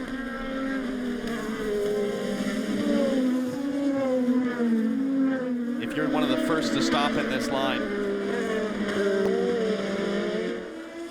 Oh, Joseph Newgarden with his hands full there, coming out, over and down into Thunder Valley. This has been an interesting stint from these guys on the primary black Firestone tires, getting ready for their final stint. And I wonder if anybody in the top 4 here, top 5, is going to take a chance and be the first to stop and maybe just try to have to run a little bit lean and try to get the track position and defend. The old saying, you want to be that first to stop to get it home, first of the front runners to stop. But who's going to blink first? Well, we know that the Penske guys are going to have some of the best stops. And as I said, if you got a 1/10 of a second between these cars, and you lose 2 seconds at a pit stop, it takes you 20 laps to get it back. Looks like Sato's picked up another issue there. His left rear wheel pod askew. I'm not sure if that's for a contact. He comes to pit lane to get that fixed. That's aerodynamically unsound.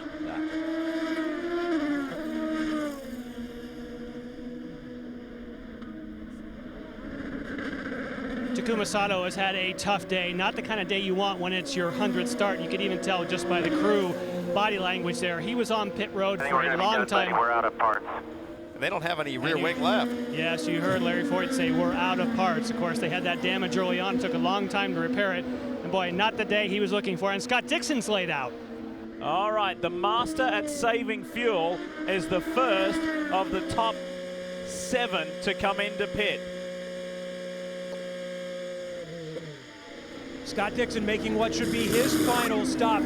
He's going to go to scuffed alternate Firestones. Sunoco fuel. He's going to need some help, and he's going to need some really quick times and clean track. Let's see where he cycles back in. When he raced from last to first last year and saved fuel doing it, as Ryan Hunter-Reay dives to his box, he mystified people. We'll see if he can do it again. And you talk about Chevrolet for Dixon. Of course, this is a Honda for Ryan Hunter-Reay, and he goes right alongside Gabby Chavez. Says he's clear out again. These are those that are want to be the first, as you said, Lee, to make the last stop. Well, and the risk now for Montoya, Newgarden, Rahal is if a yellow falls, Dixon's right back in the game. But it has to happen in the next lap or two. Exactly. If you weren't with us a little earlier, Scott Dixon was dominating this race, and a yellow came just when the man on screen, Juan Pablo Montoya, stopped, and it was to the disadvantage of Dixon. Katie? Justin Wilson led his first laps of 2015 on that last stint. They're going to go for reds for this last stint to get as much grip as possible. Lee? Justin Wilson has had quite the day in the Andretti Autosport Honda. Will it be converted into a result that pays some big points? Tony Kanaan's time to stop for the final time. Tony Kanaan has one sticker tire, one sticker alternate. You're allowed to replace one if one's damaged. The rest are scuffed reds for Tony Kanaan, making his final stop of the day. And he, like Dixon, is going to hope for a yellow very soon. That's the only way he's going to get back up to the front. A little bit of an issue there for Tony Kanaan on the right rear. You could see that the fuel was done before the right rear was finished, and David, it puts such a tremendous amount of pressure on the guys on pit lane. The wheel nuts, any movement. As Sage Karam spins. Sage Karam backwards in turn 5, full course yellow, as Rahal's on pit lane. The rookie facing the wrong direction, and Graham Rahal beat the pit closed in. But Montoya didn't. Clear out, yeah, go, go, go, go, go, go, go, go, go, go. Could be a major turning point. We gotta push. Major turning point in the complexion of this race. Wow, wow, what an incredible piece of luck. Well, the skid marks tell part of the story there for Sage Karam. How did he get in that position, though? All right, nice job. You're being to the blend line. Nice job. Full course yellow, full course yellow. Save all the fuel you can. Big safe. So a huge gain for Scott Dixon. And coincidence, guys, that it's his teammate that spins. And a massive turn for this guy too, Graham Rahal. So the whole Matro safety crew quickly there for our third full course caution to rescue Sage Karam. Never really been in the hunt or the fight today, Sage, for a significant position. Keep in mind, coming off his very first IndyCar Series podium in Iowa 2 weeks ago. Yes. So, wow, this is going to be neat. So Townsend Bell's devious mind is already... Listen, I just said coincidence. I didn't say anything. You didn't say anything. It's not a deviant ounce in my body.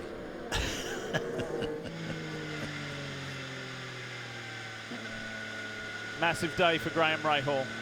His home state, his love for The Ohio State University, proudly on display with his gloves and his helmet. And the two guys we've just shown, from Graham Rahal to Sage Karam. Everybody in front of you has to pit. You don't. You're the leader effectively when this thing goes green. Who else is behind you? Head showing first go. Save me all the fuel you can. Save me all the fuel you can.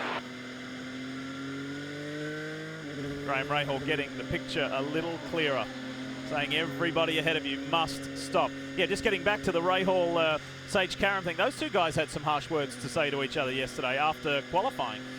Well, Graham felt strongly, and I think for good reason, that Karam held him up during his qualifying run. Sage defended himself, said, hey, I went off track. I was trying to protect my car. And that's Sage Karam coming in for his last stop. Now let's see Graham Rahal here as we watch for the pit close light. I think is going to be right there. And he's already committed to pit lane at this point. And he was good. I don't see any light there, so he should be clear to pit lane. A very, very lucky break for Graham Rahal. That's what we were talking about a little earlier. Qualifying yesterday. And there's Sage limping back to the pits, but he's right on the racing line through the left-hander. He leaves the right-hander open, but that was, I don't know, got to be 4/10, half a second to Graham Rahal's quick lap, and that put Graham well down in the field, but he has it back now, thanks to Sage Karam. Stopped Rahal advancing to the next group. All right, the top runners are in. Montoya, Newgarden, Power, they all come. Castro Neves. It's busy on pit lane. Joseph Newgarden does not have to worry about Will Power this time.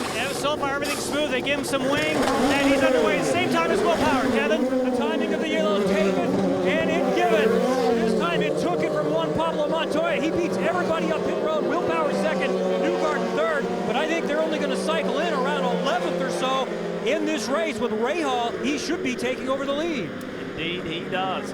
So too up there in a didn't help us there. very good position is Justin Wilson, Simon Pagenaud, Scott Dixon. And how hard is it going to be for Dixon to get around Pagenaud on this restart? Very, very difficult. It'll be like a brick wall. And with that, guys, Montoya's lead as it stands now is only 11 points. If they finish in this order, Graham Rahal only 11 points out of the championship lead. From 42 today. Things are to change in the closing stanza of this race, but that's how it sets up, that's for sure. Yes, and you know what's so interesting is as soon as Townsend said, since Scott Dixon has pitted, it's only a few laps. If there's a caution, it's going to make a big difference. I think, Townsend, that the Rahal team was listening to you. They knew they needed to stop, and it was the perfect timing. Juan Pablo Montoya is thinking, wow, I thought I had this one in the bag. But Mid-Ohio still has some laps to run. Graham Rahal in the catbird seat. That is just one of the super places to watch here at Mid-Ohio as we welcome you back to the Indy 200. Watching them come down the back straight into turn 4 and then climb the hill into 5, and where madness begins, heading down to 6. What a dramatic turn for Ohio native Graham Rahal. Championship contender, pitted at the right time, and this was the reason for that most recent yellow. Sage Karam. So kind of an awkward spin there, David. I mean, he hits the apex curb, which is pretty rare at this track, that hard, and then seemed like he gave it a foot full of throttle, but nonetheless, we're getting ready for a restart. Now then, Graham Rahal's got to watch out he's not overtaken by Justin Wilson here, who's driving for, of course, the Andretti team. Has absolutely nothing to lose. Ready to go. Is this the restart that's going to give Graham Rahal a chance at winning this race and perhaps this championship? Look further back. Here comes Pagenaud. Simon Pagenaud wanted that inside line. Justin Wilson will go around. Dixon in the mix there. Now this is where you got to keep cool. Very, very cool. Graham Rahal's got to really keep cool here. A little pouring into turn 6. And that was Gabby Chavez, I think, pushed off wide. Let's see if he stayed on track. He did, and there goes Philippi. There goes Munoz. They're all trying to muscle their way through, and in the mix of it is the points leader, Juan Pablo Montoya. Boy, trying to keep out of trouble here. The last thing he wants to do is DNF. Get taken off at this stage. It was suspension failure in Iowa that sent him crashing into the wall. And after being in such a prominent position early on, yes, he was gifted something. Right time, right place after that pit stop from the early yellow. Now JPM really has to grind and work it. And just watching the hands from Juan Pablo Montoya, I don't see a guy that's pressing hard, David. To your point, I think he's just trying to survive. Finish the race, get the points, don't put the car at risk. He is not going to do any silly moves here. If he can get by people, he will, but he's not going to push the issue. I'm amazed that they got away with that restart. because so much is at stake now for these guys. Well, you saw how hard Simon Pagenaud was pushing to make some moves, and he knows if he can get ahead of Graham Rahal, that's going to help Montoya's points advantage. Right now, Graham Rahal would only be 10 points back. That's Kimball's off. Kimball and Coletti, and there was a coin car involved in that as well. No yellow, cars keep rolling. Poor old Charlie Kimball has been in the thick of it today. This replay's going to tell us more. On board with Charlie Kimball. And that's Briscoe. Goes to the outside of Briscoe. They're going to touch here. That was a pretty severe clout. And Coletti just had to take evasive action to go through the grass and avoid the contact. On board with Briscoe. Well, Briscoe was over. He couldn't get over any further. His right wheels were already on the curb, so he couldn't make any more room, really.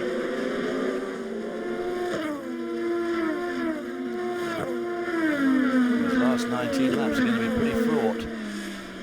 Here we go. And how about this? The Ohio boy pulling away at his home track and closing the lead in the championship down to 10 points again as they run right now. And look at this, we've got push to pass, we think. We think Graham's out of push to pass, and we know Wilson's got some left. We just don't know how many.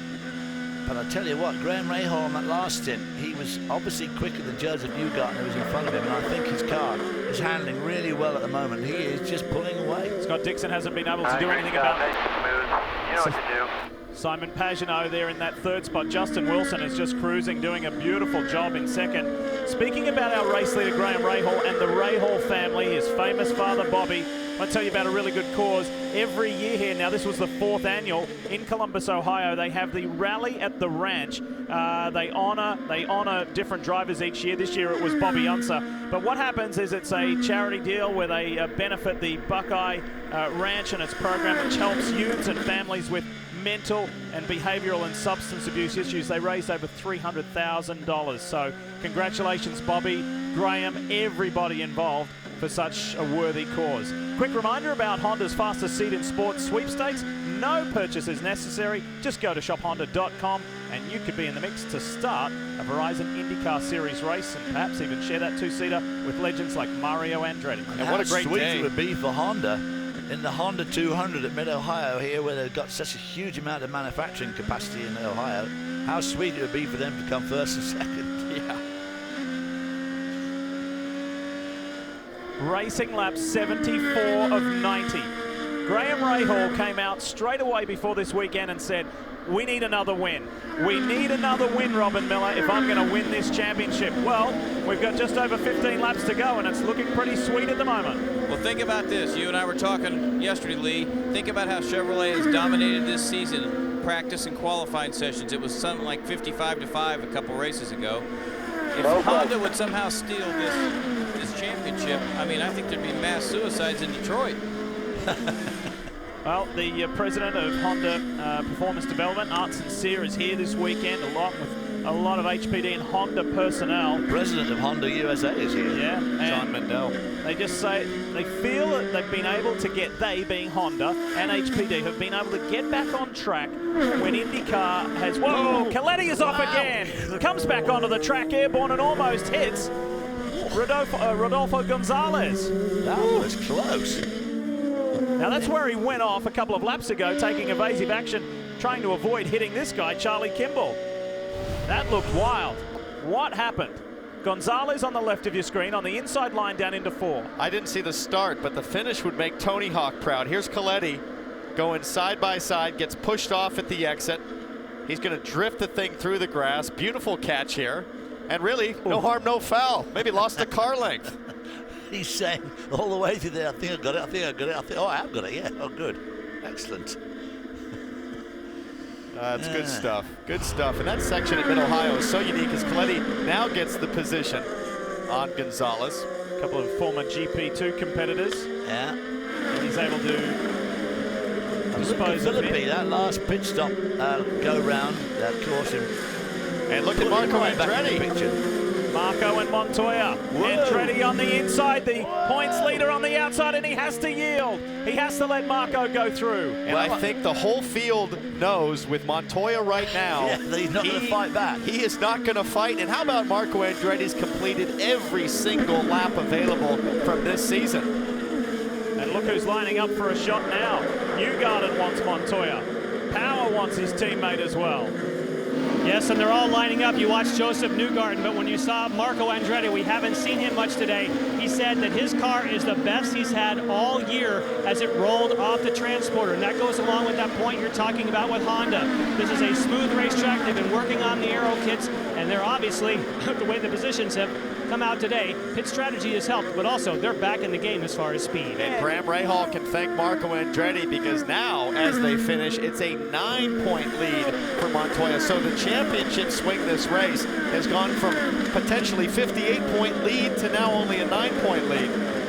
Check out this cat, your Chevy driver profile, Will Power, hitting the drums. Multi-talented, enjoys that very much. I mean, he comes from a very intriguing family in Toowoomba, Australia. A lot of you may have seen the stuff on YouTube. Some of you may have seen him live. His brother is a stand-up comedian who is very dry, drier than Will, but very, very funny. Well, Will's pretty dry. You ride with everybody else from the state of Ohio aboard this number 15, Rahal, Letterman, Lanigan, Steak and Shake Honda. Graham Rahal, the local lad.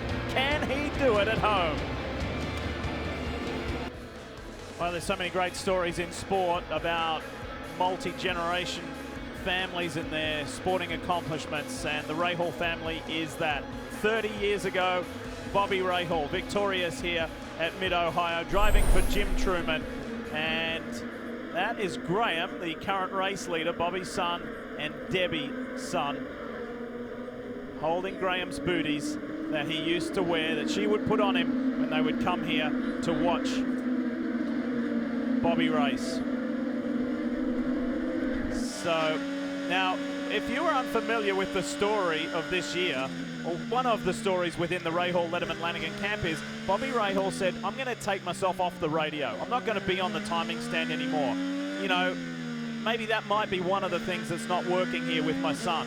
So I'm going to let somebody else take care of that, and I'm just going to enjoy watching the race. I'll be in the stands, I might be on top of the grandstand with spotters, I might go out on a corner at a road course, and that's where Bobby is here today. He's not anywhere near his own team in pit lane, he's just watching. The results have been so good, Lee, that at this point you have to think it's superstition. He's going to stay there, and let's not forget that NBC's feature at New Orleans with the Voodoo with Graham Rahal. Ever since then, things have been on a tear. Oh, Kimball again. Is this going to be a late race yellow, or can Charlie get it going? Oh, God, no, 10 laps to go. Is Kimball out of power?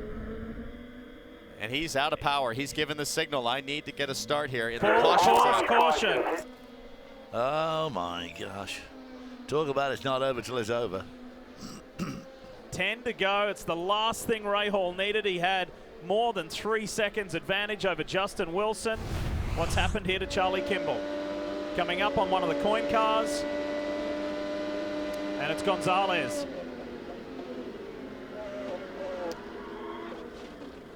And that is the exact same situation that Kimball had earlier with, was it Coletti? No, Briscoe. Thank you.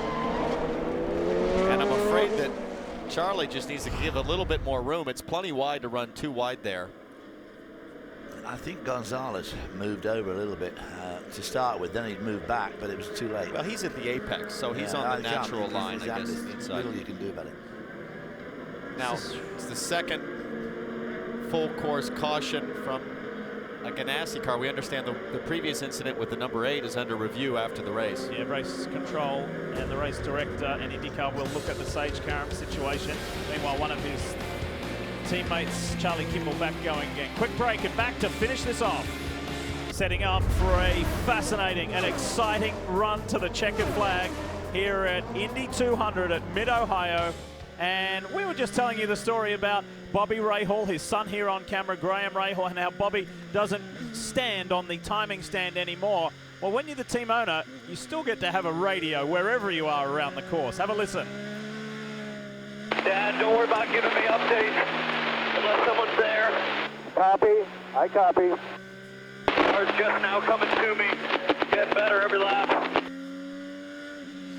In short, I got this, Dad. Well, I think that what's going on is that they're using Bobby as a spotter. Right. But only on an as-needed basis. So I think Bobby's got a little too excited, started giving gaps and things like that to second place. And Graham's like, hey, if somebody's there, that's all I want to hear.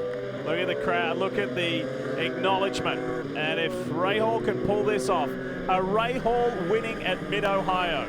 It's just meant to be. Oh my gosh, I mean, poor old Debbie, she was wringing the life out of those shoes before. And then further back in the field, let's not forget that you've got Montoya, who has to protect against another restart. And if he loses more positions, David, this championship is right back almost dead even. And he's got Newgarden behind him, who will certainly be trying hard. And Will Power. Yeah. Who's not giving Montoya any favors on championship points. Reason for this most recent caution, Charlie Kimball colliding with Rodolfo Gonzalez down at turn 4. So it is the 4th full course yellow. 4 cautions for 15 laps in this race. A race where Graham Rahal started 13th. Wasn't in the mix early on. An early yellow aided him to get to the front, in addition to Juan Pablo Montoya. However, it was a significant call from the team to pit at the right time, and yes, perhaps a lucky time, with the 3rd yellow that put him in the lead of this race. And here's the points as they run, and another thing to keep in mind here, Wilson has 2 push-to-passes left, and you can see him. The green light is blinking on his roll hoop. Ready to go, racing to the finish here at Mid-Ohio is Justin Wilson going to spoil the party. He goes out wide, it's 2 Hondas, and Wilson takes the lead momentarily. Rahal hangs tough. Fights back, up and over the hill at turn 5. Rahal leads to the roar of the crowd. And Graham Rahal staying true to his word. We need to win another race this season to have a chance in the championship, and he is on his way right now. And Justin Wilson there had the push to pass to get by him, but he didn't make life difficult for Graham Rahal at all, because he's been brought in by Honda to help Honda, which he has done obviously quite a lot, but he's not going to really screw the party up by taking the lead driver out. Well, you know what it's like, David. You get to the brake zone there, side by side. Yeah. It's a game of bravery. Focus forward, 6 laps to go. And I think Graham Rahal said to himself, there is no way you're out-braking me for the win at my home track. And there's no way you're going to go around the outside of me, and I think Justin Wilson realized that too, because at that point, Rahal could easily just ease him off. On that first flying lap, Rahal put almost a second on Justin Wilson from turn 4. Wow, look at that gap grow. Well, he was picking up nearly a second. I mean, when they had the caution came out, he was nearly 5 seconds in front. On a day yesterday where Honda was locked out of the Firestone Fast 6 in qualifying, Chevrolets 1, 2, 3, 4, 5, and 6. It's Honda 1 and 2 at the moment. Here's the restart. So you can see the green PP flash and push to pass active on Justin Wilson. Graham Rahal had used all of his, but it was all about the brake zone. And credit to Justin Wilson for racing fair and racing classy. Oh, absolutely. He didn't try and move over and squeeze on Rahal. That was 2 very professional drivers paying each other respect. And Graham didn't panic and didn't overdo it, didn't outbrake himself, or they both kept their heads. That was a bit of good driving by both those guys. And I think Graham Rahal's done that better than anybody this season, racing tight and close without ever having contact, it seems. Boy, what a year. He got his 2nd victory, career victory, earlier this year at Auto Club Speedway Fontana, underneath some controversial circumstances because he wasn't penalized for a pit lane infringement. In the end, maybe it didn't happen because he had such a strong car that it didn't matter.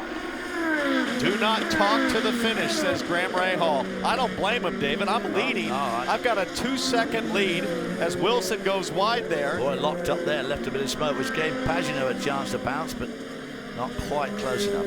Following on from Rahal's victory in Fontana, he's just been piecing together solid results. Was part of that amazing American quartet 2 weeks ago in Iowa at the Iowa Speedway.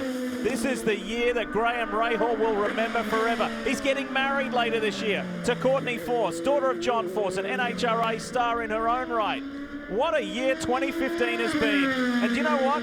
He's got those Buckeye stickers on his helmet, 18 of them representing his 18 IndyCar podiums. Today is the 18th IndyCar start for his father's team. And that last lap, 1.5 seconds faster than anybody in the field. Graham Rahal, goodbye, I'm out of here. Well, he said to his dad, didn't he? The car's coming back, it's getting better every lap, and it certainly looks like it. 4 to go. Well, Montoya, Newgarden failed to capitalize on Montoya on that start. 4 laps to go, 3.5 really. Just want to clarify the point, 18th start at Mid-Ohio.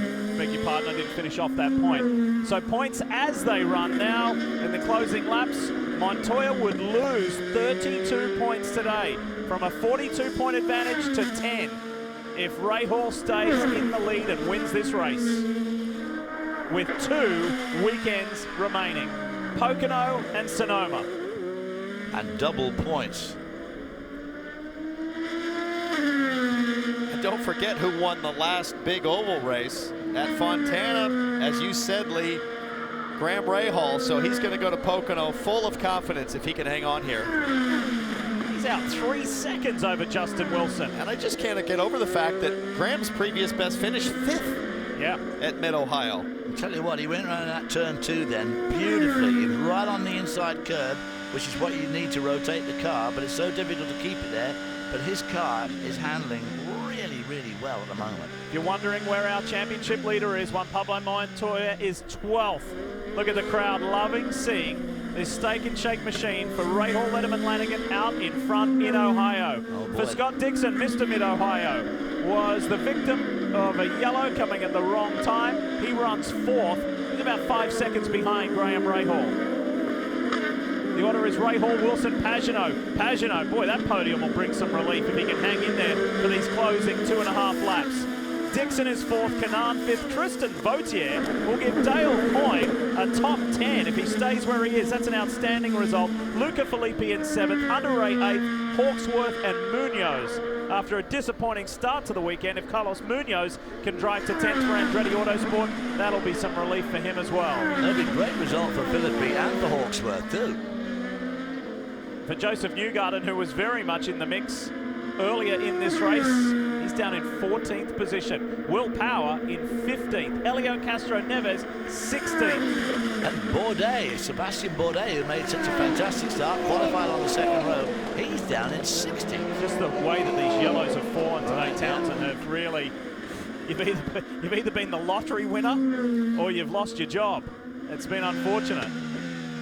Well, we said it at the start, but Graham Rahal capitalized on the opportunity. And I think more than anything, what he's going to love about this final stint is his ability to demonstrate to everybody, hey, I was fast enough all along and I deserve to be here. And much like the result at Fontana, you could argue several things, but you can't argue his pace as the white flag comes out for Graham Rahal. 1 lap to go. 2.2 miles for the 26-year-old American Graham Rahal. His dad won here 30 years ago. You remember calling David Donahue across the line at the Rolex 24 at Daytona 30 years after his late father Mark won. It means so much. And I remember here, not so long ago, a couple of years ago, Bobby saying, do you know what? Everyone always calls Graham a second-generation racer. He said, you know, my dad raced. Graham is a third-generation racer. It is in the Rahal family blood. But this young man is a sports guy. He's not just a car guy. He loves football. He loves The Ohio State University. He's a terrific golfer. He's an all-round sportsman. He's an all-round athlete. But today could be the most memorable day in his life. A Rahal wins at Mid-Ohio. It's Graham's turn. Graham Rahal victorious at his home track. It tightens the championship up because Montoya is in a traffic jam. He comes across the line in 11th position. It's a day that belongs to Rahal, Letterman, Lanigan Racing and the Rahal family. Boy, what a result. Just absolutely storybook. Well done, Graham. You really deserve that. Mum can now relax. Graham, mix A, please, mix A. You gotta save that motor. We need it. Save that motor. No donuts. Don't do anything crazy. And tremendous pride on the faces of that whole Ray Hall team, and they deserve it. A one-car team going against the big boys. Kev? Graham's mom, Debbie Ray Hall, is celebrating. Just a hug for the engineer, Eddie Jones. She went over to talk to Rico Dahl. And this is the first time you've seen Graham win in an IndyCar, Debbie. It is. I was in Greece with my youngest daughter when he won in St. Pete. And then I wasn't at Fontana because I was taking care of all my grandchildren. 3 of them. But yes, it's very exciting. I'm very happy for him. We didn't want to jinx you and talk to you during the race. We waited till he took the checkers. What is this feeling like? You know what this means to Graham. I think particularly because there has been so much press this week and so much excitement, and I've never seen so many people here, so it's a great crowd to cheer him on, but it means a lot. It's a hometown race, and for Bobby it was always very special, and I know for Graham it is. Go meet your son at Victory Lane. Congratulations. Much I appreciate it. Debbie Ray Hall, they're celebrating at home with Graham. He was asked to look after the motor, but I'm not sure he is. I don't know how you contain the enthusiasm in a situation like this. He deserves to light up some rubber. Why not? Let it go. Between his first and second victories, he had to wait something like 135 races. Now he's got 2 wins in a matter of a handful of races. And how about this, guys? 4 American wins in the last 5 races. There's something going on in this IndyCar series. A little bit of a renaissance period for Americans in IndyCar. And the majority of them are young. Exciting times in the Verizon IndyCar series. Graham Rahal, this is the stuff you dream about. You wish for it, you hope for it to happen, you dream about it happening. Well, Graham, it's no longer a dream. You've done it. Boy, he's closing in on that championship now. Just a couple of races to go at only 10 points. But it's still going to be very, very tough. Montoya, the current leader, he'll be ruining the day. Looked like he had it made in the lead. And then the pit stop sequence just went wrong. The hand language there suggests that the team is talking about the Sage Karam spin. And guess what? On the very last lap, Rahal took the most laps led and got an extra point. So that gap now goes to 9 points. On the very last lap, he led 23 laps versus Scott Dixon's 22 and gets that bonus point, bringing it to a single-digit lead. Montoya, the pressure is on going to those last 2 races. Now this is going to be quite the celebration. Watch for this. Watch for this. Storybook stuff. The hometown kid winning at the local track for this huge Ohio crowd.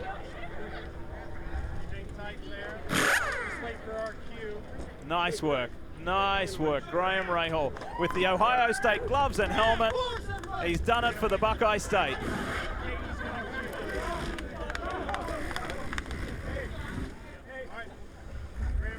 And there's Bobby.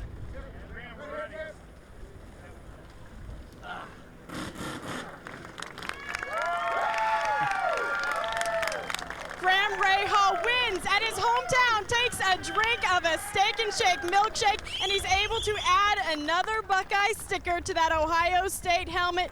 Graham, it was such an organic moment as Graham drove around the track to this hometown crowd. We're going to give him a minute just to take a sip of that Steak and Shake milkshake and get cooled down after that amazing run. Graham, as you drove around the Mid-Ohio track here and you saw all those fans giving you a standing ovation, what were you thinking?